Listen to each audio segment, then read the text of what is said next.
stop. Before you close this video, answer this question honestly. When you're alone, completely alone, do you talk to yourself? Not just thinking silently, actually speaking out loud.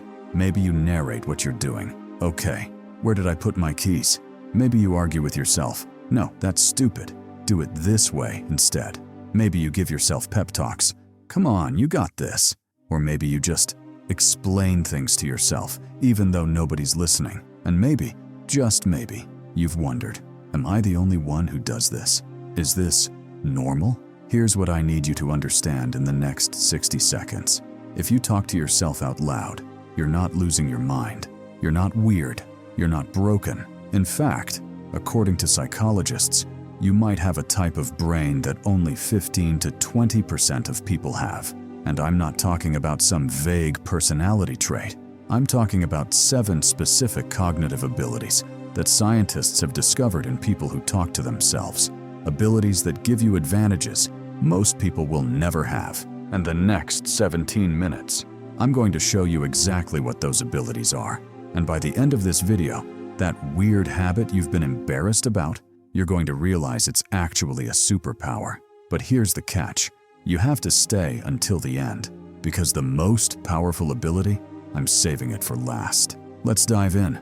Ability 1, the mental architect. Here's something you probably experienced but never had a name for. You'll be thinking about something, a decision, a problem, a conversation, and it's just swirling in your head, vague, messy, unclear. But the moment you say it out loud, even if nobody's listening, suddenly it makes sense.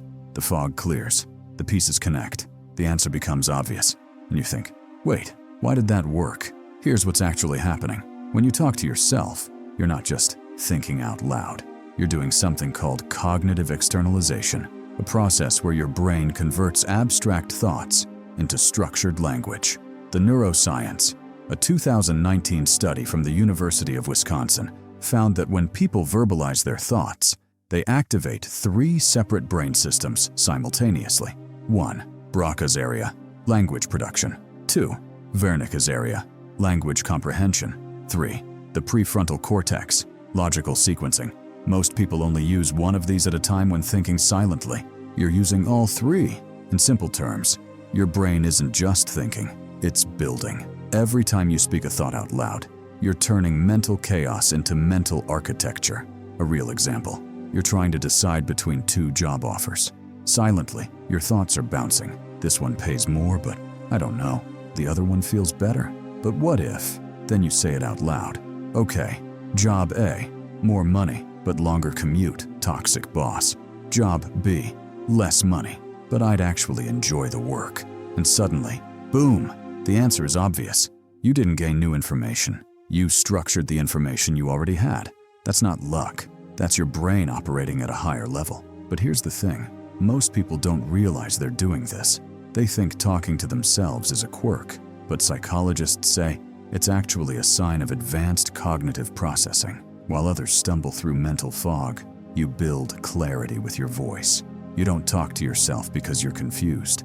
You talk to yourself because your mind refuses to stay disorganized. But mental architecture is just the first ability. The second one? It's about something you do without even realizing it. And once you understand it, you'll never look at yourself the same way. Ability 2. The focus laser. Quick question. Have you ever been searching for something? Your phone? Your keys? Your wallet? And you start saying the name of the object out loud. Phone. Phone. Where's my phone? And then, almost like magic, you find it faster? That's not coincidence. That's your brain using language as a search algorithm. Here's what's happening. When you say a word out loud, let's say keys, your brain doesn't just think about keys. It activates your visual attention system to prioritize anything that looks like keys. The science, research from the University of Pennsylvania, found that verbal cues create what's called attentional filtering. Your brain automatically suppresses irrelevant objects and amplifies relevant ones. In simple terms, your voice acts like a spotlight. Whatever you say becomes what you see. This is why, when you're cooking and you say salt out loud, you spot it instantly. When you're working and you say focus out loud, distractions fade. When you're stressed and you say, "Calm down," out loud, your nervous system listens. Most people rely on passive attention. They hope their brain notices what matters. You don't hope. You command your brain to focus. But here's where it gets really interesting. This ability doesn't just help you find lost objects. It helps you perform under pressure. Real example. You're in a high-stress situation. Maybe a presentation, an argument, a crisis. Most people freeze. Their thoughts scatter. They panic.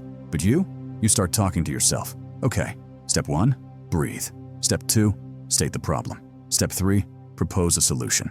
And suddenly, you're sharp, focused, in control. Why? Because while everyone else's brain is drowning in chaos, you're using your voice to create structure. You're not talking because you're distracted. You're talking because you're optimizing. This is why people who talk to themselves are often described as weirdly calm in emergencies. It's not that you don't feel stress. It's that you have a tool most people don't have. But focus is only the second ability. The third one? It's about emotion. And this is where things get personal. Ability 3, the emotional regulator. Let me describe something that might feel uncomfortably accurate. You're upset, angry, hurt, overwhelmed, and instead of just feeling it, you start talking to yourself. Why did they say that? What did they mean? Am I overreacting? Or maybe you coach yourself. It's okay, you're okay, this isn't the end of the world. Or maybe you challenge yourself. Stop, you're spiraling, get it together. And here's the crazy part. It works. The emotion doesn't disappear, but it softens. You regain control. This is called distanced self-talk, and it's one of the most powerful emotional regulation techniques humans have. The psychology. When you address yourself in second or third person, you can do this. Or, why is your name reacting like this? You create psychological distance from the emotion. Instead of being the emotion, you observe it. And observation creates control. The research. A study from Michigan State University found that people who use distanced self-talk show 30% reduction in emotional reactivity, faster recovery from stress, better decision-making under pressure. In simple terms, when most people feel emotion, they drown in it. When you feel emotion, you talk to it. Real example, you just got rejected. A job, a relationship, whatever. Most people spiral. I'm not good enough. I'll never succeed. Why does this always happen to me? But you catch yourself. Okay, that hurt. But one rejection doesn't define you. What can you learn from this? You're not avoiding pain.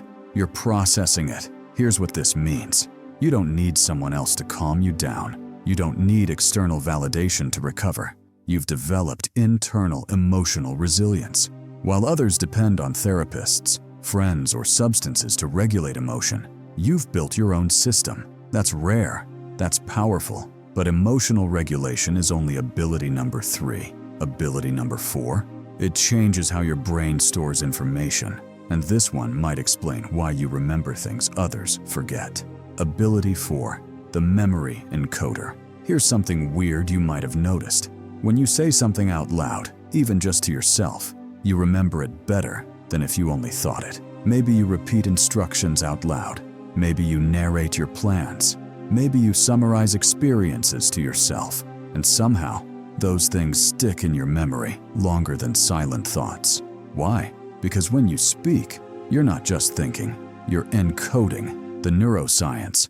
When you verbalize information, your brain treats it differently than silent thought. Speaking activates motor cortex, physical act of speaking, auditory cortex, hearing your own voice, hippocampus, memory formation. This creates what scientists call a production effect.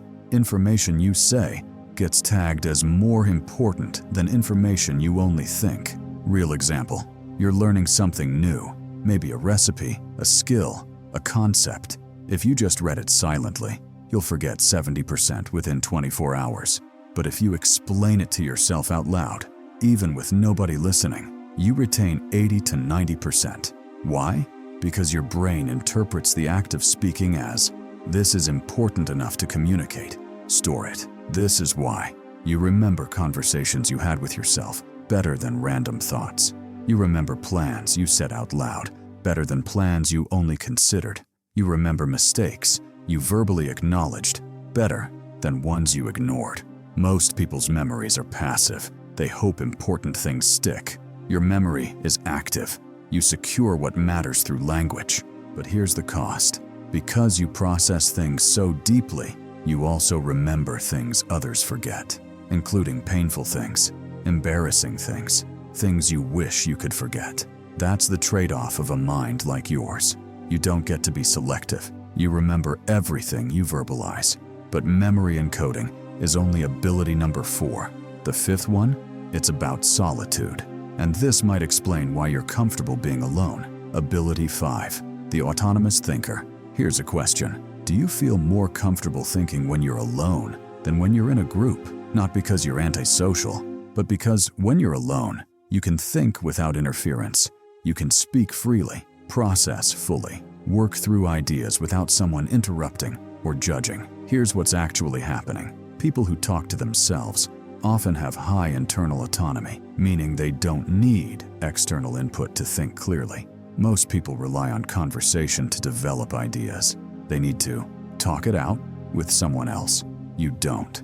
You have a complete thinking system inside your own mind. The psychology, this is called self-directed cognition, the ability to think independently without external scaffolding. It's linked to higher IQ, better problem solving, stronger critical thinking, greater emotional independence. Real example, someone asks you a complex question. Most people immediately want to discuss it with others. But you say, let me think about that. And then you go somewhere quiet and talk it through with yourself. You don't outsource your thinking. You trust your internal process. This is why you can spend hours alone without feeling lonely. You prefer solitude when working on important decisions. You feel drained after too much social interaction, not because you hate people, but because your brain needs quiet space to process. But here's what others misunderstand. They see someone who's comfortable alone and assume they must be lonely. But you're not lonely. You're engaged. Engaged with your thoughts. Engaged with your ideas. Engaged with yourself. Your internal dialogue is rich. It challenges you. It keeps you company. To someone who needs constant external stimulation, that looks strange. To psychology, it looks like mature self-reliance. But autonomous thinking is only ability number 5. Ability number 6, it's about self-trust. And this might be the most controversial one yet. Ability 6, the self-corrector. Here's something that might sting a little. Sometimes when you talk to yourself, you're not nice. You criticize, you question, you challenge. Why did you do that? That was stupid. You should have known better. And people see this and think, that's toxic self-talk. You're being too hard on yourself. But here's what they don't understand. Self-criticism, when used correctly, is a sign of intellectual honesty. You're not attacking yourself out of hatred. You're correcting yourself out of respect for growth. The psychology, people who engage in constructive self-criticism show higher self-awareness, faster learning curves, better error detection, stronger long-term improvement. The key difference, destructive self-talk. I'm worthless. I always fail. I'll never get better. Constructive self-talk. That didn't work. Why? What can I do differently next time? If your self-talk includes questions and solutions, it's not toxic. It's corrective. Real example. You make a mistake at work. Most people either blame external factors, avoid thinking about it, beat themselves up uselessly. But you talk it through. Okay, I messed up. What went wrong? I didn't double-check the data. Next time, I'll build in a review step. You don't avoid accountability. You embrace it. This is why you improve faster than others. You don't repeat the same mistakes. You hold yourself to high standards, not out of perfectionism, but out of integrity. Most people never develop this ability. They either avoid self-reflection or drown in self-hatred. You found the middle ground, honest self-assessment. But self-correction is only ability number 6. The final ability, it's the one that ties everything together. And once you understand it, you'll never see yourself the same way again. Ability 7, the present witness. Here's the final piece. When you talk to yourself, you're not escaping reality. You're engaging with it more fully than most people ever do. Think about it. Most people live on autopilot. They react without thinking. They feel without understanding. They move through life unconsciously. But you narrate your life as you live it. You observe your thoughts. You question your reactions. You stay present with your own mind. This is called metacognitive awareness, thinking about your own thinking. And it's the rarest cognitive ability there is. The psychology. Studies show that only 10 to 15% of people engage in regular metacognition. Most people have thoughts. You examine them. Most people feel emotions. You analyze them. Most people experience life. You understand it. Real example. Something bad happens. Most people just react emotionally and move on. But you pause and ask, why did that trigger me so much? What button did that push? Is this really about what just happened? Or is this about something deeper? You don't just have a mind. You have a relationship with your mind. This is why you know yourself better than most people know themselves. You catch yourself spiraling and bring yourself back. You recognize patterns in your behavior that others never see. And here's the ultimate truth. Talking to yourself isn't a sign of instability. It's a sign of presence. Presence with your thoughts. Presence with your emotions. Presence with yourself. Conclusion. So here's what we've discovered. If you talk to yourself, you're not weird. You have 1. The mental architect. You build clarity from chaos. 2. The focus laser. You command your attention. 3. The emotional regulator. You control your feelings. 4. The memory encoder. You secure what matters. 5. The autonomous thinker. You think independently. 6. The self-corrector. You improve constantly. 7. The present witness. You stay conscious. These aren't flaws. They're cognitive advantages.